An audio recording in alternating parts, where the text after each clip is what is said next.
There are moments in history when a person seems to rise above the limits of ordinary life.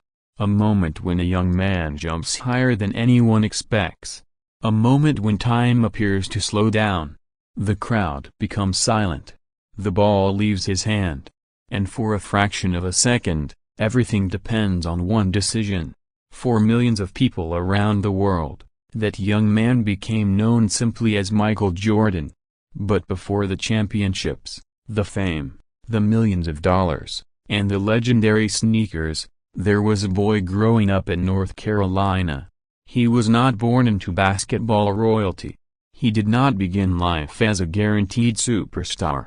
He was simply a competitive young boy with a powerful desire to prove himself. And along the way, he would experience rejection, failure, criticism, injury, pressure, and heartbreak. Yet somehow, those obstacles became part of the story. This is the journey of Michael Jordan, the poor boy who became one of the greatest athletes the world had ever seen. To understand Michael Jordan's story, we have to travel back to the United States of the 1960s. Professional basketball was becoming increasingly popular, but the NBA was very different from the global entertainment empire we know today. Television coverage was smaller. Players were not yet international celebrities. And basketball did not have the enormous commercial power it would eventually develop. In this changing America, a young Michael Jeffrey Jordan was growing up in Wilmington, North Carolina. His family valued discipline, education, responsibility, and hard work. His father, James Jordan, was a mechanic and later worked in management. His mother, Dolores, worked in banking. The family was not living a life of luxury. Michael grew up in a working-class household where money mattered and where children were expected to work for what they wanted. His parents gave him something more valuable than wealth. They gave him structure. And perhaps most importantly, they taught him that success was not something you were simply given. It had to be earned. As a child, Michael played several sports. Baseball was important to him. But basketball gradually became his passion. He was competitive by nature. He wanted to win. He wanted to be better than the person standing in front of him. And that competitive fire would eventually become one of the defining characteristics of his career. But his road to greatness was not smooth. In high school, Michael experienced a moment that could have changed his entire life. As a sophomore at Hemsley Laney High School, he tried to make the varsity basketball team. He didn't make it. Instead, he was placed on the junior varsity team. The story has become one of the most famous examples of athletic rejection. Imagine being a teenager, dreaming of becoming a great basketball player, only to discover that the coaches don't believe you are ready. For many young athletes, that moment could destroy confidence. For Michael Jordan, it became fuel. He returned to the gym.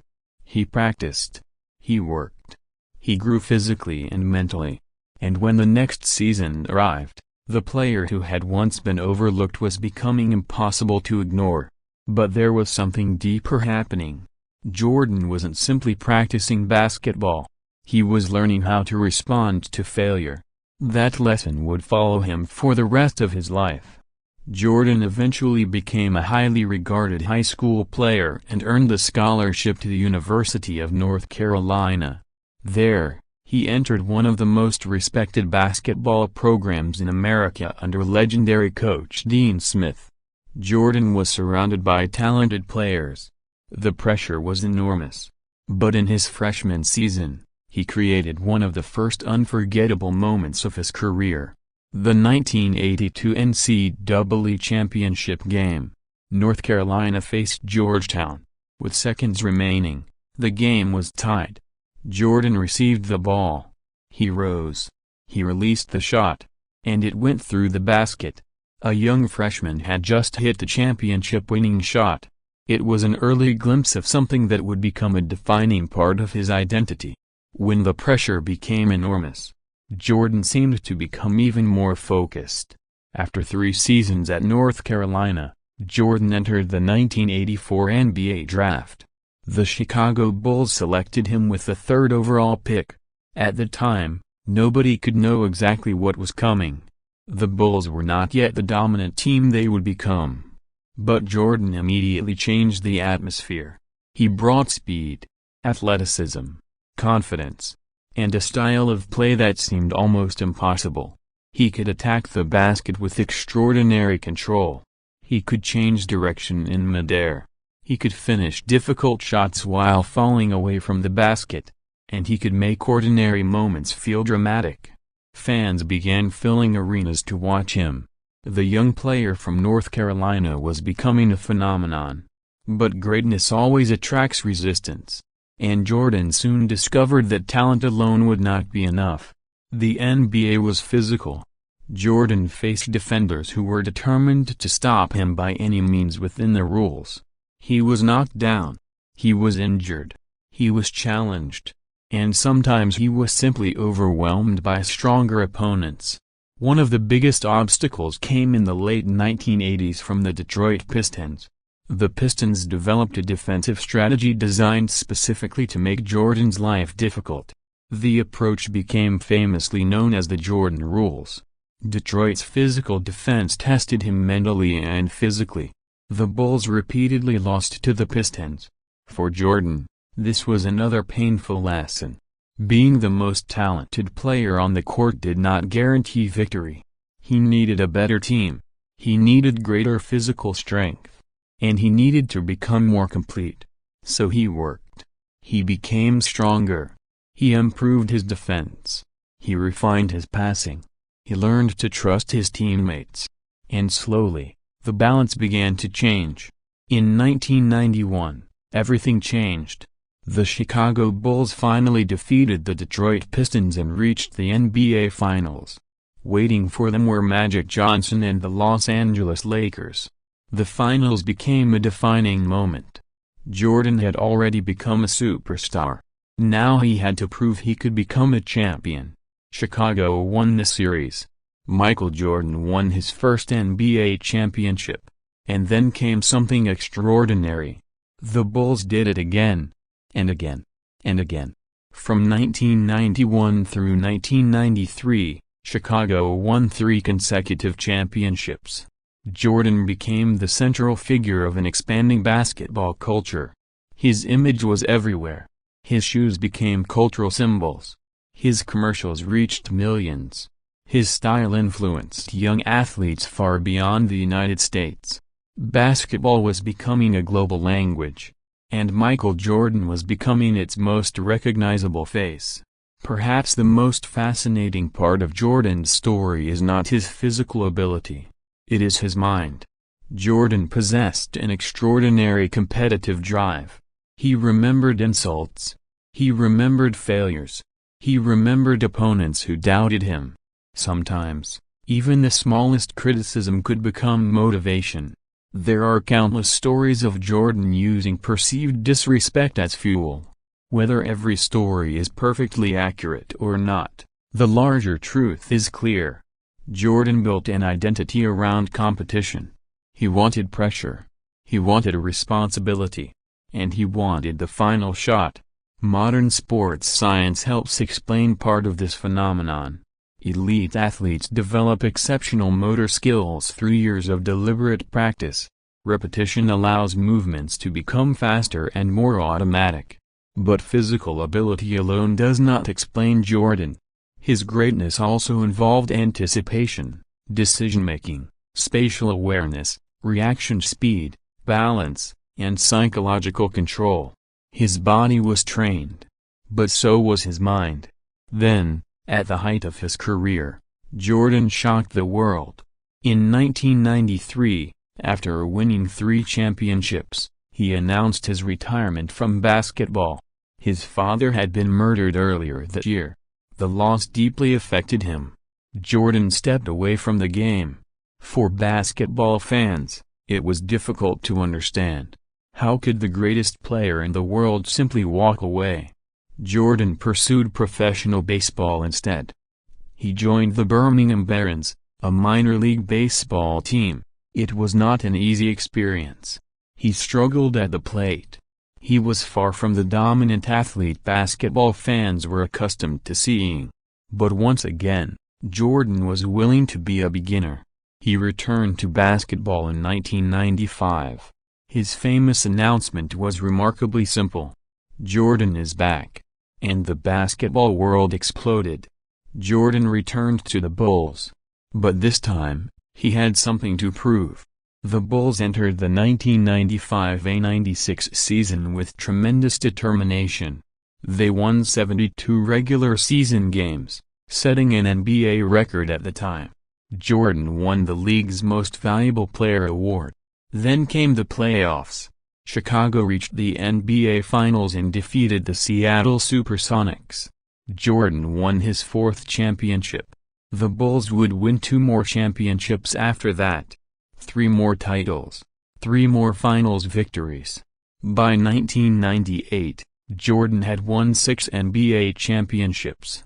He had become a symbol of excellence. But the story was about to reach another ending. The 1998 NBA Finals. Chicago faced the Utah Jazz. In the final moments of Game 6, Jordan had the ball. The Bulls were behind. Jordan attacked. Then he pulled back. He created space. The defender watched him carefully. Jordan roused. The shot traveled through the air. And then, silence. The ball went through the basket. Chicago had won. Jordan had delivered his 6th championship. It was one of the most famous endings in sports history. A perfect cinematic image. The greatest player of his generation holding the ball, taking the final shot, and walking away as a champion. Jordan's career contains so many extraordinary moments that some stories almost sound fictional. He won 6 NBA championships and was named Finals MVP in all 6. He won 5 regular season MVP awards. He was selected to numerous All-NBA and All-Defensive teams. He became an Olympic champion with the United States. And his influence extended far beyond statistics. The Air Jordan brand transformed athletic footwear into a major part of popular culture. Sneakers were no longer simply equipment. They became fashion, identity, status, and storytelling.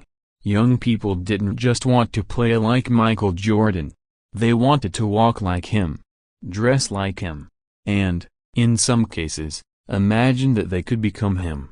Jordan's physical abilities were extraordinary. His combination of speed, coordination, balance, strength, jumping ability, and body control allowed him to perform movements that appeared almost impossible. But one of the most important elements was his ability to remain controlled while moving at extreme speed. When Jordan jumped toward the basket, he could adjust his body in the air. He could change the angle of a shot, avoid a defender, protect the ball, and still finish the play. This was not magic. It was the result of extraordinary athletic ability combined with thousands of hours of training. The legend was built in the gym long before it appeared on television. There are no ancient ruins proving that Michael Jordan was destined for greatness. No stone tablet predicted his championships. But modern sports culture leaves behind its own kind of archaeological record. Old photographs, game footage, newspaper archives, basketball cards, jerseys, shoes, arena banners, and millions of objects carrying the Air Jordan symbol. Future historians studying late 20th century American culture may look at these objects and discover something important. They will find evidence of how one athlete became more than a sports figure. He became a cultural phenomenon.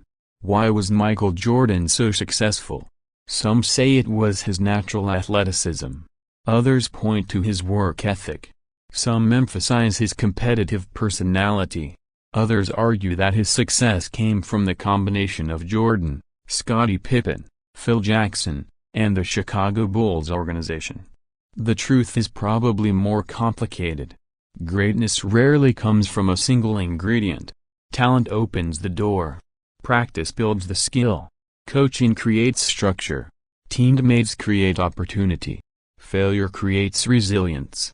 And mindset determines how a person responds when everything becomes difficult. Jordan had many advantages. But he also faced obstacles. And what made his story remarkable was how relentlessly he responded to them. There is one question that remains difficult to answer. What would Michael Jordan have become if he had never been cut from his high school varsity team? Would he have developed the same hunger? Would he have trained with the same intensity?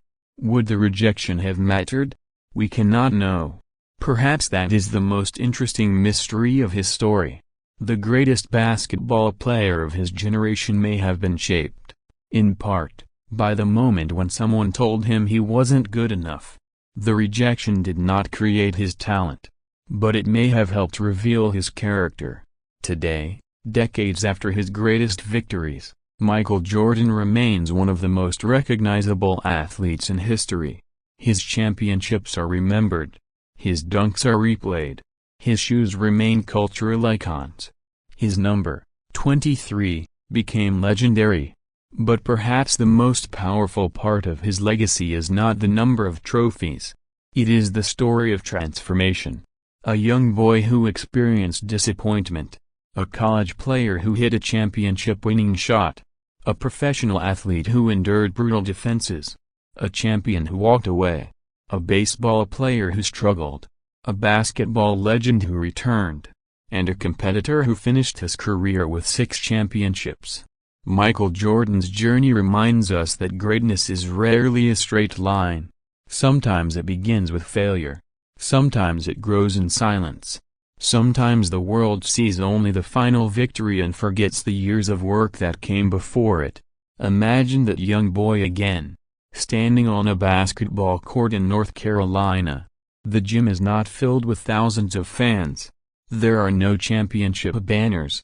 No television cameras. No millions of people watching. Just a basketball, a hoop, and a boy who wants to become better. That is where the story really begins. Not in the NBA Finals. Not under the bright lights of Chicago. Not with the famous final shot. But in the quiet hours when nobody is watching. Michael Jordan's life became extraordinary because he learned to turn disappointment into determination. And perhaps that is the real lesson. We often imagine greatness as something people are born with. But history tells a different story. Greatness is often built through choices. The choice to practice again. The choice to stand after falling. The choice to continue after rejection. The choice to believe that today's failure does not have to become tomorrow's identity. Michael Jordan became a basketball legend. But before he became the man remembered around the world, he was simply a young boy who refused to let failure have the final word. And sometimes, that is where greatness begins.